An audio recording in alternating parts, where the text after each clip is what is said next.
You're listening to a podcast of Master Your Finances with me, Kurt Baker, a certified financial planner professional. Sunday mornings at 9 a.m. on 1077thebronx.com. Good morning and welcome back to another edition of Master Your Finances, presented by Certified Wealth Management and Investment.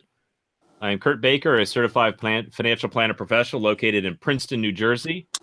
I can be located through our website, which is www.cwmi.us. You can call me directly at 609-716-4700. This week, we're very pleased to have with us Jeffrey Scott, who has always had an interest in men's style and custom suits. After working at a men's suit retailer for over 10 years ago, he grew a passion for the industry and knew that this was something he wanted to do and pursue. After many years of learning and growing, Jeffrey Scott brand was born. Jeff finds that most interesting aspects of the custom suit process are the attention paid to details, as well as the ability to continually create perfect fitting, unique garments suited for each individual. He has a passion for bringing his expertise and style to every client and making each experience special. He prides himself on providing the best possible experience and a custom garment that will always make you feel and look your best. Jeff, very pleased to have you come on today. I know there's been a lot going on. I guess we'll start off with a little bit of your background because it's an interesting area to be in. So how far back can you trace your desire to look nice? You always look good. I mean, every time I see you, man, you're always Thanks, the Kurt. best looking guy in the room. So I appreciate it, man. That's my goal. Well, you certainly accomplished that. So Yeah, I mean, I think I mentioned to you once, go, oh yeah, now I make these, I still make this. I go, oh, okay, well, that makes a lot of sense. But you always looking good, sir. Always... So thank you. So how did it all start, appreciate man? you having me on. No, my pleasure. You're a natural. Your voice is perfect for radio, I think. Well, thank you. They need you on 97.5. All right, man. So, yeah. So, as far back as I can remember, it's tough. But I know my father always suited up very nicely. Mm-hmm. He worked in the city as an accountant for a big firm, and he was always dressed up, always had the tie and shirt buttoned up real nice. So I guess it came from that. And I later heard that his father, my grandfather, was in the fashion industry. I don't know many details about it. So I think that's where I get my inspiration and passion from. But it's something that I've always been into. And I remember wearing, the slim fit skinny jeans before it really was a thing. Got made fun of for it, but I still owned it because I liked it. Okay. But from the bio, 10 years ago, it says I started in menswear, and that was part-time at a suit shop in Cherry Hill, New Jersey. And I learned a lot from working there. I sold a lot of different suits, and that's really where I started to grow my passion for suiting and luxury menswear. And at the time, I became very close with the manager there, who I stayed connected with over the years. And I had left. I worked there for a couple of years, but stayed connected to the industry, stayed friends with him. And 6 years ago, I started a career in sales, selling to small businesses. And at that same time, my manager from that store started this business. And I helped him out on the side for fun because I enjoyed it. He was hooking me up with suits. And after 3 years had gone by working in sales and learning so much about the business world and the ins and outs and what goes on behind the scenes, and asking all the different business owners for feedback and how they became successful, I felt comfortable doing my own thing. So at that point, I approached my friend and I said, hey, look, Chris, this is my absolute passion. I really want to build this brand and make this my full-time job. How do you feel about me helping you out? And he said, I am absolutely on board. I would love to have your help. So at that point, that was 3 years ago, I came on board, took half the company and partnered up with him. And after a year of working with him, I took over completely, rebranded, and that's where Jeffrey Scott started. So that was 2 years ago. And it has been just me working extremely hard to make this full-time and follow my passion. It's still not my full-time gig, but that's the goal. Well, that's amazing. I mean, I think you've done something really smart that I hear from other entrepreneurs is they worked in the industry first.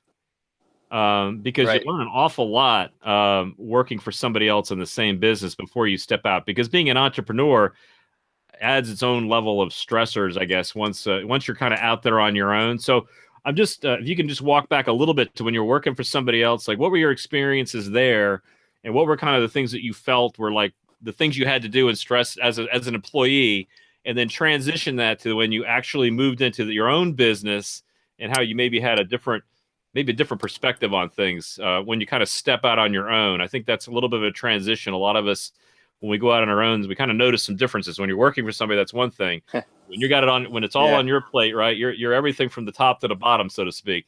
When it's your baby and your business, it's just a totally different outlook. And no employee will ever feel that same way.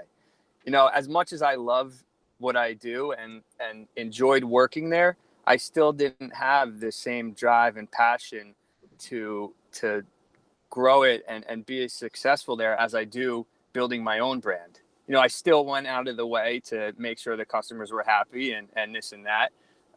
But yeah, it's a completely different mindset. And you really don't understand it until you have your own business, I think. But while working there, you know, I definitely, yeah, had a different mindset, if that answers the question. Absolutely. So what do you think were some of the key things that you were learning while you're working for somebody else that maybe helped you when you stepped out on your own? Like some of the basic expertises that kind of came along with, because you have to know the business first before you can run it yourself. So were there some opportunities there where you could kind of learn? I mean, I don't know the suit business, but I assume there's lots of different manufacturers. There's different qualities. There's different like supply chains. You deliver it to the client. It's got to fit right. If it doesn't, you've got to fix it. And you got tailors involved. And I mean, there seems like there's a lot of different aspects that you would need to learn before you kind of go out on your own. I remember talking to somebody at a seminar once, and he was telling us, I import my stuff from, I don't remember where, it's like India or somewhere, and I bring it in, and some guy in Indiana makes my suit and sends it to me. And I mean, I was like, oh my God, that sounds very complicated to me. I don't know why you do it that, because you like to have really nice suits. They're all customized. So yeah. But I was like, whoa, that's a lot for me to digest. But so, yep. So it is. It's a big world, right? Pieces. So it really is. So yes, I learned a lot there when it came to the tailoring aspect of the suit. You know, how to chalk mark the suits, how they should fit, what the lingo is for alterations, and speaking to the tailor, and connections with manufacturers. So I'm actually working with the same manufacturer as I did there. So that helped to have that connection and get familiarized with that aspect of the business. But there are so many manufacturers out there, and finding a quality provider is hard to do. And I have suits from back then that were made for me, 9-10 years ago, that are still in excellent condition and look brand new. So I know the quality is there. So that was easy. I didn't have a lot of trial and error. And then as far as the learning curve, I'm still learning, and I don't think I ever will stop. There's just so much to learn. And when it comes to making a custom suit, which is what I do, everything's fully custom. You go through the measurement process with the client. You spend 2 hours during the first fitting to measure them and design the suit from scratch.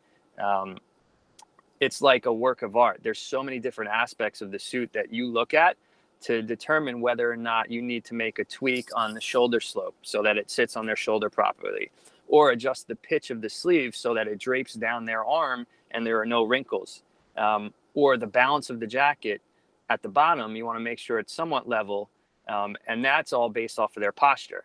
So there's so many different aspects that go into it. And, in the beginning, when I started my business, I knew a good amount, definitely not as much as I know now. And there were mistakes made that I fixed, I had to fix. And it's just a constant learning process. But it was definitely helpful being in the industry and learning a lot from working there, because we did do custom at that store. And then the fact that my buddy had started this business and taught me a lot over the years as well was really helpful. So it wasn't, I can't imagine just going straight into this, starting the business, knowing nothing about tailoring and alterations and fitting, and because it's a lot to learn. Oh no, I can imagine. I mean, one thing that comes to mind here is what's the difference between a tailored suit and, like, you just go down to the large department store and you pull it off the rack and they make one or two. They Right. make it a little shorter so you're not stepping on the bottom of the pants, and that's pretty Yeah. much it, right? What number are you? They throw it on, and then you put the pants on, and then they hem that up, and that's pretty much it for the most part. Yeah. Yeah. Maybe one or I two think things they do, and then you walk out, right? exactly. And when you buy something off the rack, it's key to have a good tailor to doctor it up for you, because 99% of the time it's not going to fit properly. You'll have to shorten the sleeves or taper the sleeves, shorten the pants. There's a lot of tweaks that could be made to make an off the rack suit look its best. However, nothing is going to compare to something that's bespoke and custom made to your body, to your shape, your fit, your posture, your shoulder slope. All of that is taken into consideration when creating your suit. And that's what goes into the whole fitting process. You take over 25 different measurements, and pictures of the client, and determine the fit based off of that. So for my bespoke suits, the first fitting involves the measurements plus designing the suit. So you get to choose the fabric, the lining that goes on the inside, the buttons, the lapel style, the pocket style, the width of the lapel, how many buttons you want to suit. It's endless, and sometimes overwhelming, but Yeah, I you want to definitely get really into get that. to Yeah, let's get appreciate it. into like how you actually lay out what you're going to do and what materials you're going to make and how you actually go through this process with a client. When we come back, you're listening to Master Sure. Your Finances. We're going to be right back. Welcome back. You're listening to Master Your Finance. I'm Kurt Baker here with Jeffrey Scott, and we're talking about suits. You have a passion for looking good. I know you've always looked good every time I've seen you. So why don't you walk us through the process of getting a suit? I know I'm probably, I don't know if I'm an average guy, but I'm certainly somebody who doesn't know a whole lot about suits. So when I go in, I'm like, okay, give me a reasonable brand and tell me something that's a reasonable price point. And if I look reasonably good and my wife doesn't think I look awful, then I'm good to go. That's pretty much as far as I go. And I know there's some differences because I've actually, like yourself, every once in a while you see somebody like, wow, they really look good. I mean, some people are like, that's fine. But every once in a while you'll see people that you just know that somebody did that for them because it fits perfectly. It looks really good on them. And you just step back for a second, right? Even people who aren't into fashion. Like I'm not a fashion person, but I definitely notice somebody who has a nice suit on with a proper tie and all that stuff. You're like, wow, I wish I looked like that guy. Right. Yeah. So kind of walk us through that because we're all different, right? I mean, I know that they're like, I've got my complexion, I've got my size, some people are taller and shorter and things like that, right? So how do you blend all of that together to make something? Because some people could wear a suit that looks good, and if I wore the exact same suit, I'm probably not going to look good because I look different. I'm a different person, right? Mm-hmm. So, and you even pointed out things like, their posture and things like that. I mean, some of us stand up a little straighter than others, and other of us might like more slouched or more I get yelled at at the gym all the time. Like I'm not. You got to put your you got to stand up straight, right? Yeah. You injure yourself. But so all of that fits into it, right? So can you kind of walk us through? You mentioned I think 25 different aspects of the measurements, and I guess start us from top to bottom. You got the materials and the linings and all this other stuff you got to talk about. How do you fit all that together? Yeah, for sure. And I completely agree. You notice it when you see somebody walk by with a well-tailored suit, even if it's a solid, simple color. The fit makes a huge difference. And usually when somebody's walking around in a custom suit, they feel so confident and they're walking tall and they're walking, like they're a CEO, because that's how you feel. It really makes a difference with how you dress and how you feel. But as far as the process, as I mentioned, the first fitting is very detailed with all of the different measurements, right? Waist, hip, shoulders, bicep, arm length, pant length, your thigh, your knee, your ankle, all of that. And then the posture and the pitch of the arms and shoulder slope. So all of that is taken into consideration.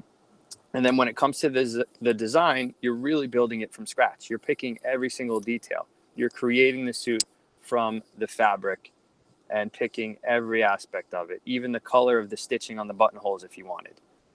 So during that first fitting, it's very involved, takes about an hour and a half to 2 hours. And once that's complete, about 3 to 4 weeks after, we make what's called a toile, Toile,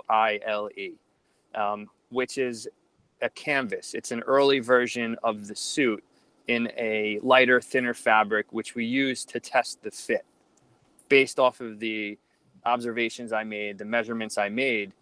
And when we throw the toile on, we look at how it fits and make any and every adjustment we need to. If we need to heighten the armhole so it's closer to your armpit, so you have a little more range of motion, or slope your right shoulder a little bit more than your left shoulder, or raise the shoulders because maybe you have a higher shoulder stance.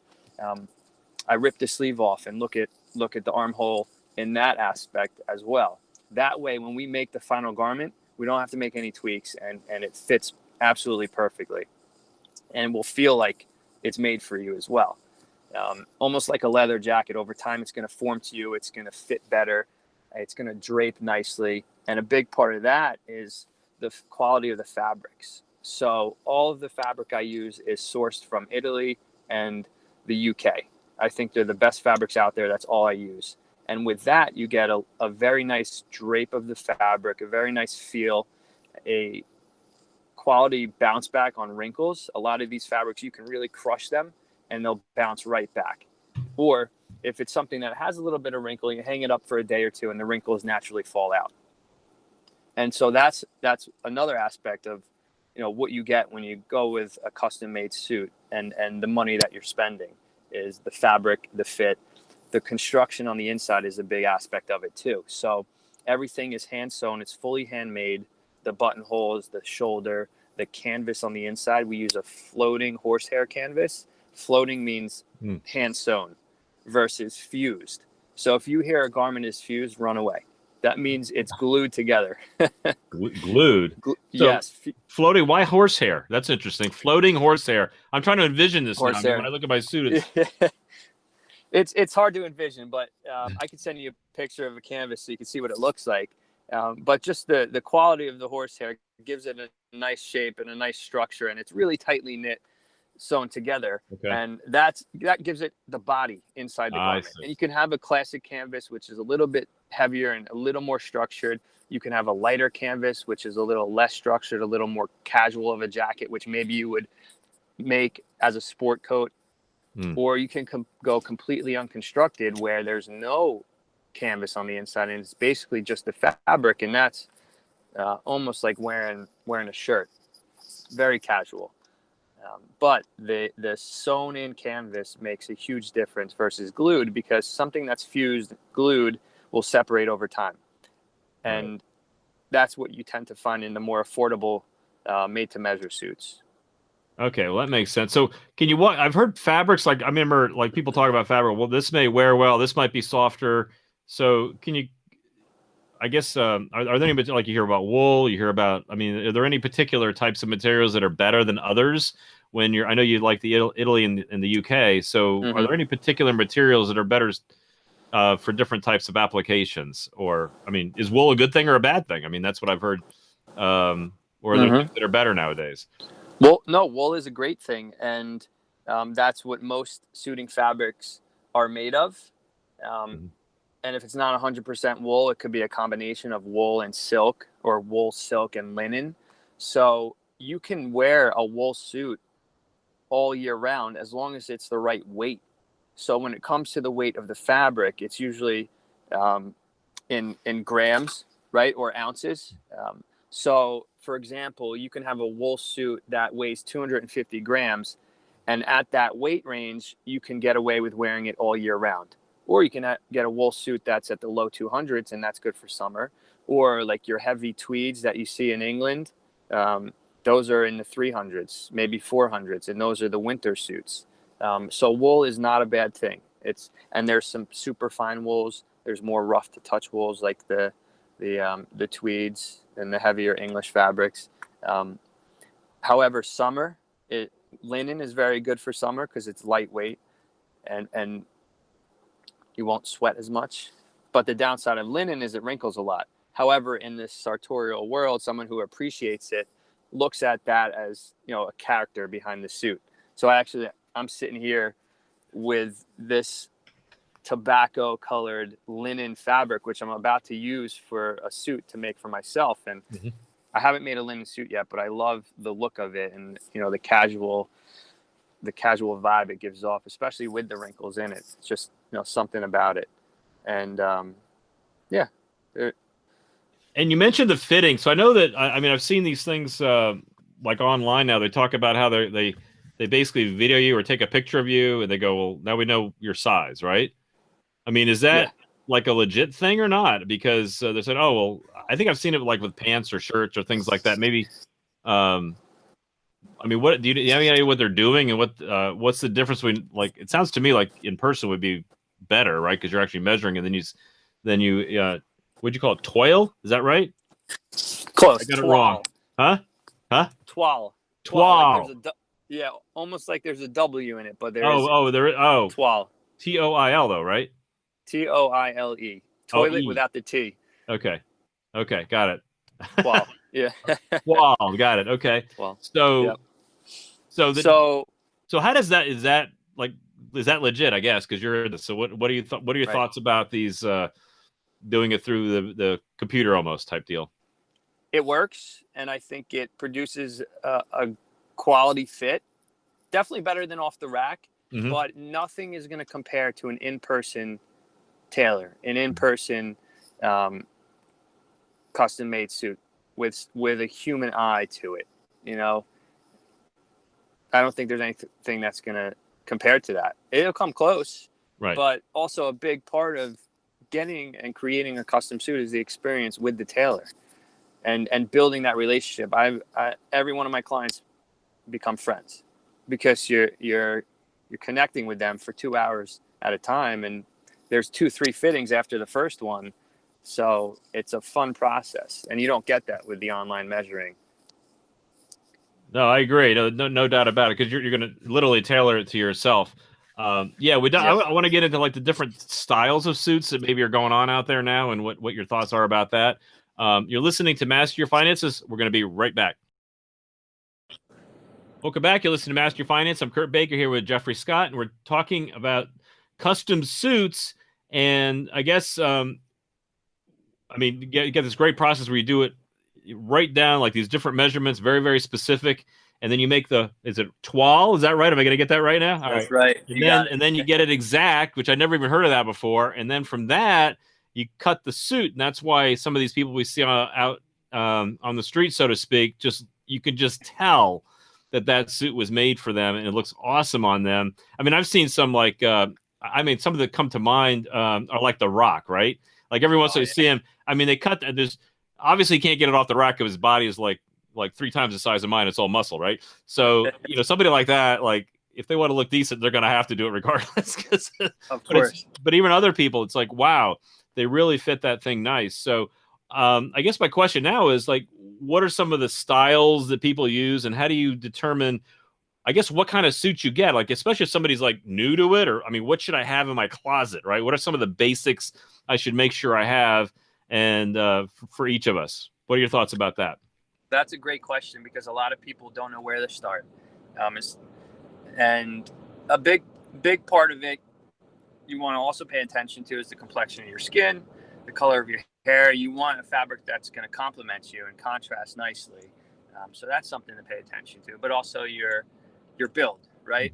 Certain patterns work for certain people and vice versa. So you want to keep all that in mind. But when starting out, I always recommend a blue suit, like a nice navy or a deep blue or a gray, in a solid color with maybe some texture to it, very subtle pattern if you want.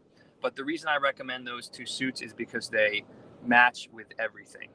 You can mix and match the gray pants with the blue jacket, or you can wear the blue jacket as a blazer with jeans, blue jeans, tan khakis, white jeans if you're going on the boat or on a vacation to Greece. Sounds like fun. Yeah. So you can really do a lot. It's very versatile.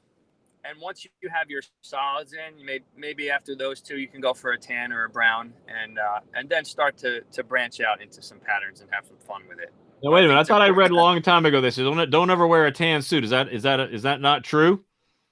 No, that's not true. Okay.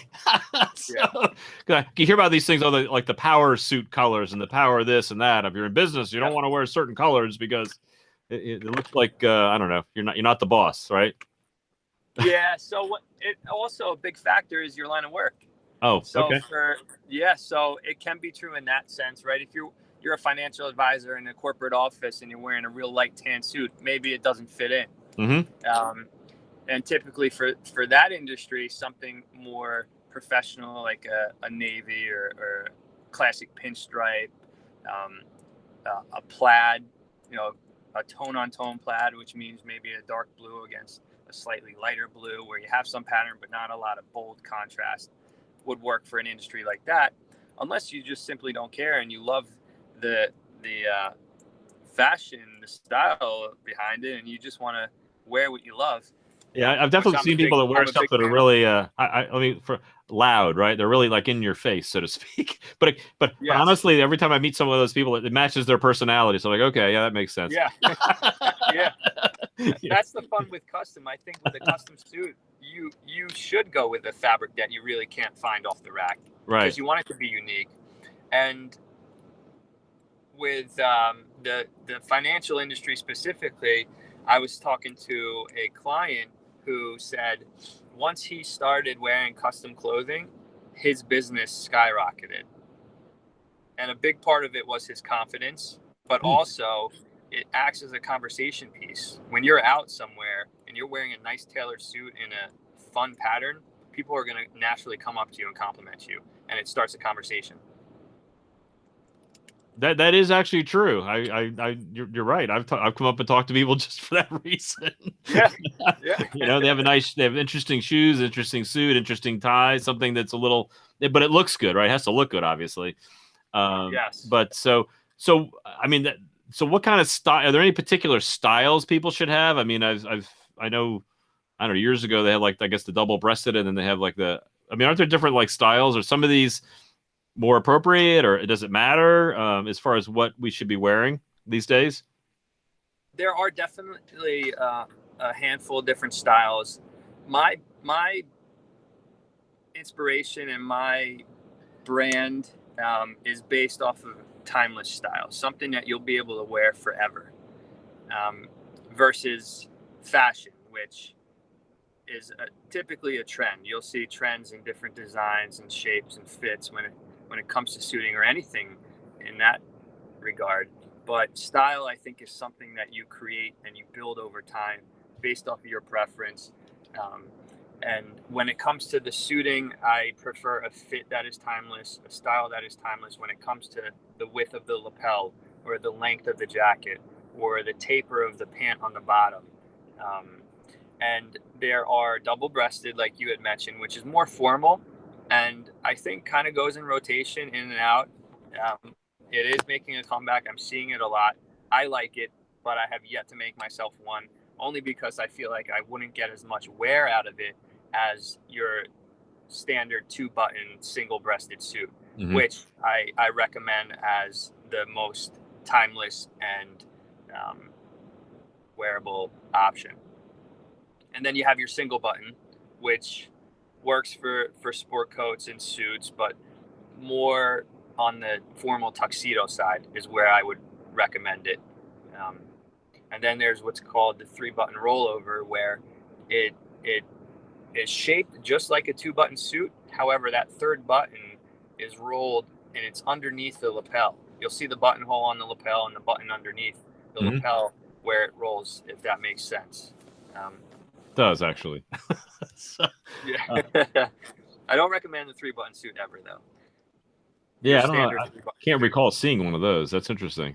So once you get the suits, I mean, how long do these things do we expect these to last? I mean, once I put a suit together, because that'll be the other argument. If I go down to ABC warehouse and buy a suit, for $79, is there a difference between that and spending maybe a little bit more for a custom suit? Absolutely. 100%. So how do we justify that? Because you see a lot of people who are actually fairly conservative with their money tend to buy nice suits. So how do they do that math? Can you walk us through the math of just doing it? And then the other aspect of that is, unfortunately, sometimes we change over time as far as our body goes. Like when I was 45, I might have been slightly different than I am when I'm 55 or 65. Yeah. It could be better That's or worse in some cases. Some cases it's better. exactly. Um, Exactly. Yeah. So investing in a custom suit is motivation to keep your weight consistent. Because yes, we can, if you gain weight, because you're having fun and enjoying life, we can let it out, maybe mhm. a quarter inch to a half inch at most in certain areas, but there's not much wiggle room there versus Okay. taking it in where there's a lot more wiggle room. So if you're cutting down on weight, we can absolutely alter that. And I cover alterations for life for my clients. Right. But when you're buying something off the rack at $79, you'll probably have to replace it every 6 months to a year. And a big reason is just it's not made well. The stitching will probably fall apart. The fabric is probably not great quality. And also the inside construction of the suit, as I mentioned before, is most likely glued together and will fall apart over time. So it's just like anything, you get what you pay for. A luxury car versus, the most affordable car in the market, or a high-end luxury Rolex versus, a Walmart watch. It's an investment. It's something that's going to last you for more than you can imagine, longer than you can imagine, especially if you take good care of it.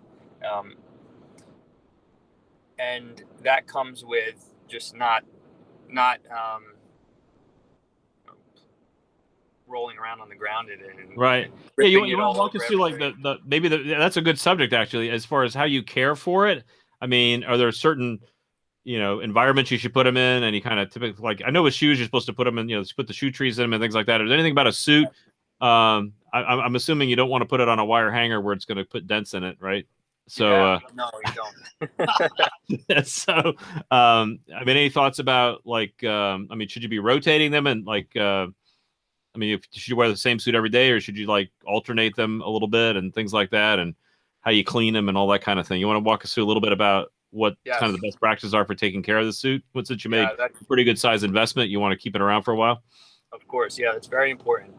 So I definitely recommend alternating if you have enough to do that, and keep it in a garment bag in your closet's okay, with a nice hanger made for suiting that has a bulky end on each to keep the shape of the shoulders. Um, don't use a thin hanger if you don't have to, and you can find hangers made for suits anywhere. Mhm. Make sure you know how to fold the pants and you drape it over properly over the hanger. That's an important factor. But after wearing it for the day, I always recommend hanging it up out in the open in your bedroom, for a day or two. And with a quality suit and a quality fabric, the odors will naturally disappear, and the fabrics will naturally, or the wrinkles will naturally fall out. And then you can put it back in the garment bag, throw it back in your closet. Now, if you sweat a lot and you have a lot of BO, obviously you're going to want to get it dry cleaned. But I always recommend limiting dry cleaning your suit to once, twice a year max. It's not needed. And a big reason why I recommend not doing it is because the dry cleaners ruin the suits. They ruin the fabric because they take high heat metal presses directly to the fabric most of the time, which melts the fibers of the wool and creates this shine, this sheen along the lapels and the elbows and the shoulders, which you might have seen over time on your suits from dry cleaning. Mhm. So the direct high heat is never good for it. If you do dry clean it, make sure they know it's custom. Make sure they use a low heat cloth covered press and no direct metal to your suit. And that will help with the lifetime of it. Well, that's interesting. Only a few times a year. And so you basically hang out, you kind of let it air, like you basically air it out, right? So if you let it air Yeah. out, it'll kind of, because you're talking about mostly natural materials like wool and things like that. I'm assuming that has Exactly. something to do with it, right? Because of the material Yes. you're using. I don't think we send the sheep to the dry cleaner twice a year, right? So I guess the sheep has kind of a natural ability to stay in pretty good shape. And one thing you mentioned, which I was always wondering about, is that I've seen like the two types of hangers for the pants. Some where they clip like the ends of it and the whole thing hangs straight, and then you obviously can loop it over. And I know whenever I loop it over, I always have to be careful because if you don't line it up just right, you're going to create your own little crease right there where you put it over, right? So what are your thoughts Yes. about the two different types of ways you can hang the pants up? Yeah, I think the clips for it to hang straight down are great. And if you're going to fold it over, I recommend a hanger with a felt bar, because that will hold the pants in place and keep them clean. And when you fold them, you want to make sure you match up the front and back crease of the pant. There's a natural crease in the front and the back of the pant, so that it lays flat, and then drape it right over the hanger. It's tough to explain without showing, Right. but you can kind of get the idea. If you I take do. the pants, I think the felt's a great idea, because I know with mine, I don't have the felt. I guess I need to get felt on there, because they kind of slide a little bit if you're not really careful. Unless you balance it just right, it's going to like slide right out if you're not careful. Yeah. So you have to That's be the careful. worst. Absolutely. So you're listening to Master Your Finances. We're going to be right back. You're listening to Master Your Finances. I'm Kurt Baker here with Jeffrey Scott, and we're talking about looking really good. And you're helping me out, man. You're getting me inspired here. I just want to just look better, which is a good thing. Because as you pointed out early on, is I know when you dress up nice, you feel better. You have a little more confidence because you just feel good about yourself, right? So it's kind of nice. Yeah. And if you have something that fits properly, you're going to want to wear it. I know, I don't know about you, but I've had things that don't fit quite right, and you got to wear it. You're not really too pleased about it, but it's better to have something that fits you right. So I want to talk a little bit about what's that? I'm sorry. Yeah. Oh no, I was agreeing. I said absolutely. Yeah. So we've got some interesting things that have happened recently, and I wondered what your thoughts were on it. As an example, Brooks Brothers just filed for bankruptcy not too long ago. Lord & Taylor, some of your higher end kind of places, at least, not high end, but at least ones that people go, kind of a go-to place for, suits and, things like that. And I mean, they're struggling right now. And so, of course, we're in lockdown for a while, but I know people are going back out. Things are happening.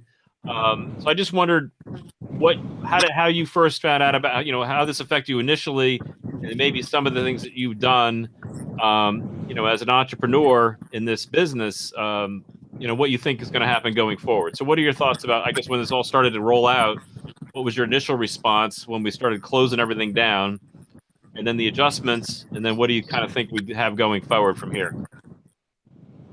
I think it's a shame and surprising that those big brands have gone bankrupt.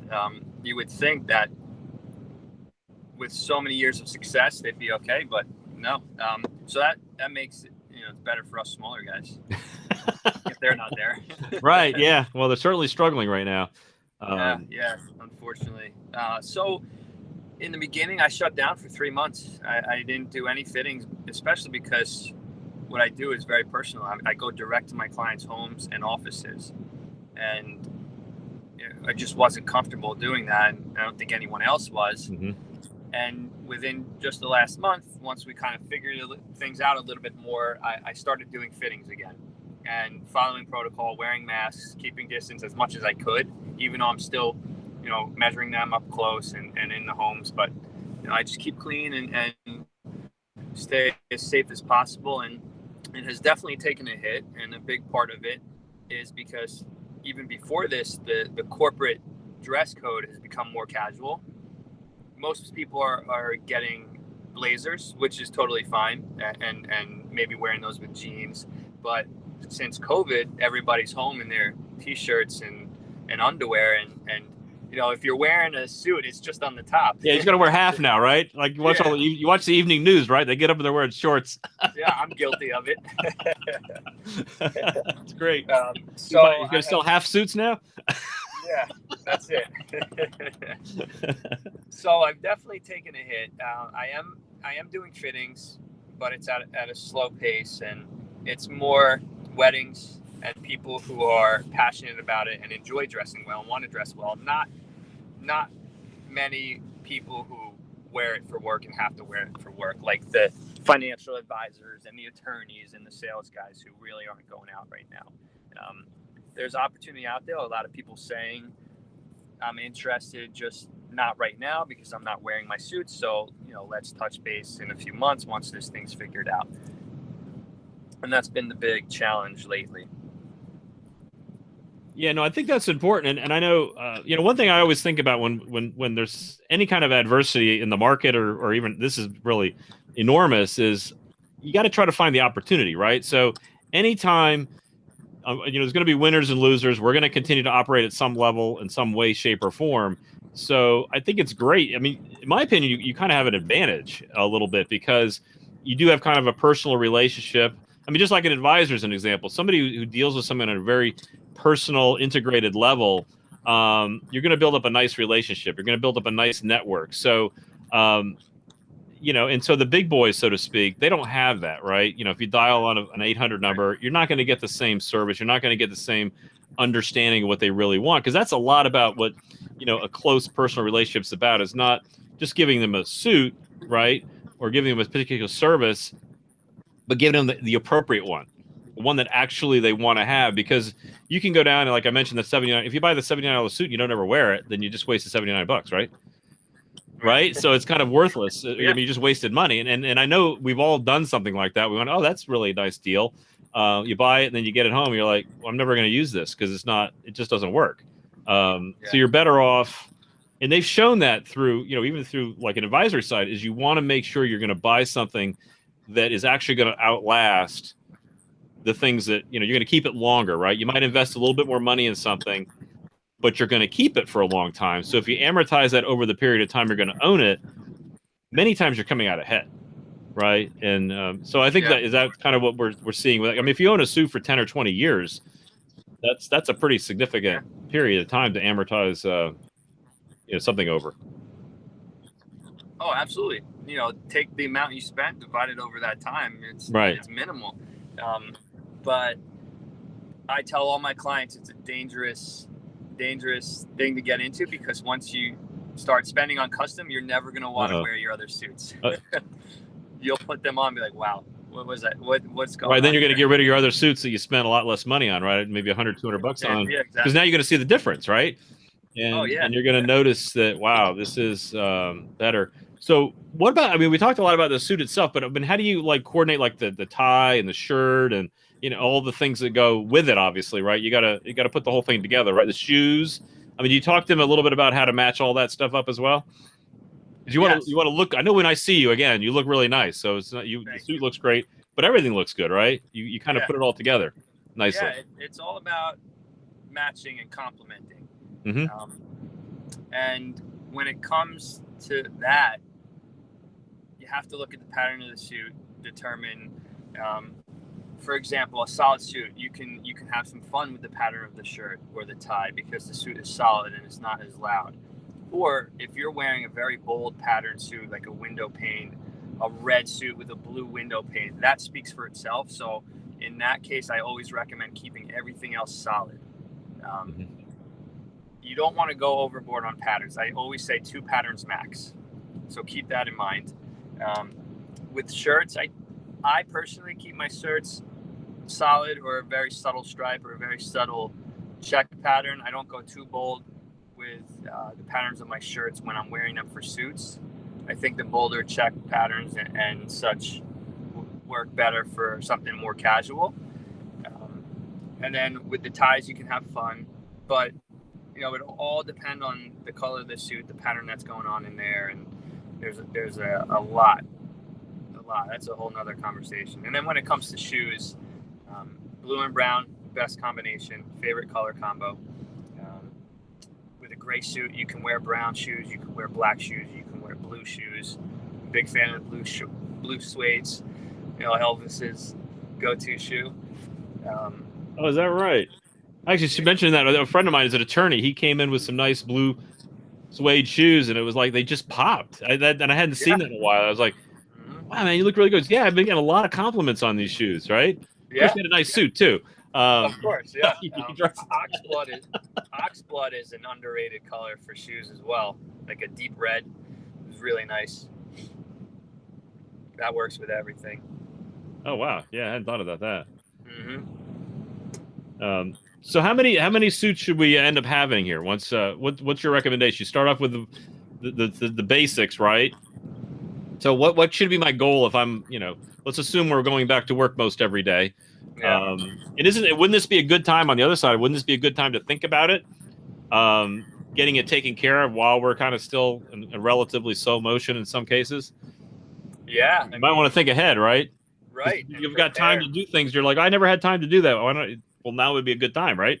Yeah. Revamp your wardrobe. We're already sitting home, most of us. Yeah. I know a lot of people have been clearing out, their drawers and selling stuff and replacing stuff. Like, oh, I don't need this, I don't need that. And right. Yeah, it's a great time to think about it and revamp. I know I have a lot of personal stylists that have helped people with that lately. Just going into their wardrobe and saying, no, you need to get rid of this, or this works with that, and help them put outfits together and upgrade their wardrobe. So yeah, I think a minimum 2 suits, blue and gray. If you can afford it and you want to, 5 to 10. You can have as many as you want. Right. Yeah, I've seen some people's closets on the Rich and Famous, right, where they've got a whole room full of suits. Yeah, that's my goal. So that might be on, but I could see that, because if you had 5, right, you could literally have one every day of the week if you wanted, right? You could rotate them out. Exactly. And having a minimum of 2, you could swap them every day. So at least, you could switch them out, and that way you're kind of resting them. I heard you need to rest, right? I never heard that before. Yeah. Rest the fabric. Yeah. It's like, okay. You're tired too, right? If you really pay attention to the suits that you're making, when you start going over the two suit mark, you can look at fabrics that all work together. So, for example, I'm building a fall winter wardrobe for myself now, and I'm making 5 different 5 different blazers and trousers that all work together. So I have multiple different looks that I can put together. So you want to kind of strategize in that sense too, so you get the most use out of it. Oh yeah, so you can mix and match them, and then you can mix and match different looks with really the same clothes, but you come out, piece them together differently, so you're all set. And then the accessories and everything, and so you can build on top of that, right? So yeah, I guess guys don't think about it as much, but we really can do a lot of that fashion stuff, right? There's a lot more we can do than we think about. Of course. Well, most guys don't want to, and then most people think you buy a suit, oh, you have to wear it with the pants, but absolutely go mix and match if it works together. Oh, amazing. Well, Jeff, this has been incredible, man. I love it. Yes. So it's always good to look good and to feel good. Any final thoughts before we go? No, just wear what you love. Life's too short to wear boring clothes. That's what I say. Exactly. I can't take credit for that slogan. I've seen it somewhere, but I like it. Yeah, and that's it, man. This is what I love. If you want to find me, you can go to jeffreyscott.com, JEFFREYSCOTT, and then from there you can find my Instagram and Facebook and all of that good stuff. All right, man. You're amazing. Thank you much. I appreciate it. You're listening to Master Your Finances. You can subscribe to this podcast and all our podcasts by going to masteryourfinance.us. Remember, together we can master your finances so you can enjoy financial peace of mind.